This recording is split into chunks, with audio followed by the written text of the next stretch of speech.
The town of Emberfield was the kind of place people passed through but rarely stayed in. A single road cut through its center, lined with a grocery store that never changed its sign, a church whose bell rang even when no one came, and houses with paint faded by time. Most people knew of Miriam Hale, though few truly knew her. She lived at the edge of town in a small cream-colored house where the road turned to gravel.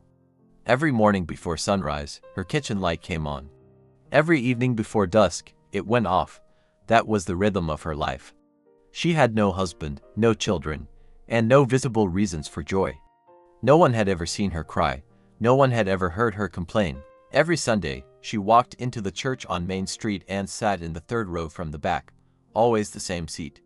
She never raised her hands, never prayed aloud, never shared a testimony. She only listened. Some people whispered about her, others ignored her entirely. They didn't know that Miriam once lived a life full of noise. She once had laughter in her home, a husband named Thomas who whistled while shaving, a daughter named Eliza who ran barefoot through the house. Mornings were loud, dinners were joyful, life was full. Then came the winter that took everything. It began with a fever. Eliza caught it first.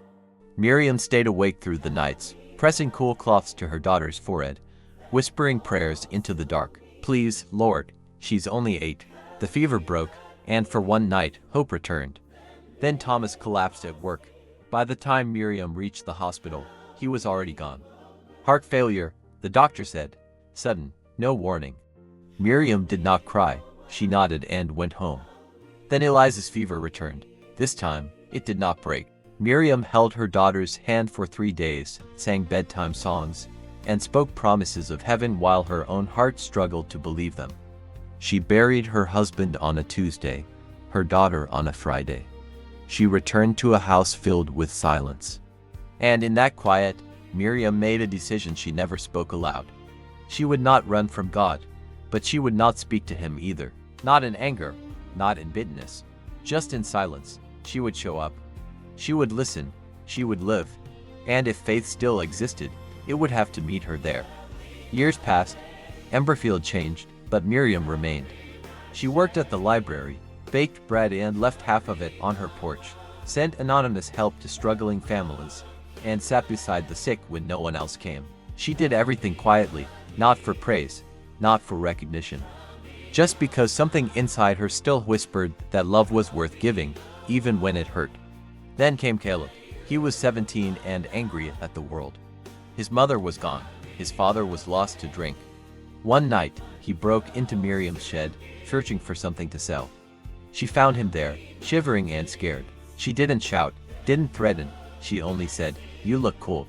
She brought him soup. He cried into it. That night became the first of many.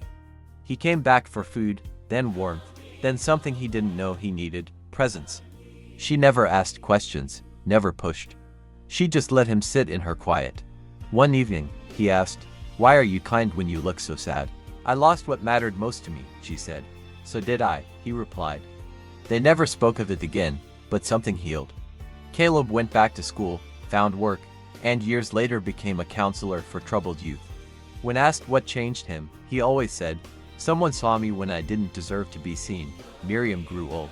One Sunday, she didn't come to church. The pastor found her days later, lying peacefully in bed. On her table was a small notebook. Inside were no prayers, no complaints, only names, hundreds of them. At the end of the list, one sentence read, "Faith did not leave me when I was silent. It stayed with me." The church was full at her funeral. People she had helped without knowing, loved without speaking. They finally understood. Miriam's life had been her testimony. Not spoken, not sung, not shouted, but lived. And sometimes, the strongest faith is not the one that cries out the loudest, but the one that endures quietly through the dark and still chooses to love.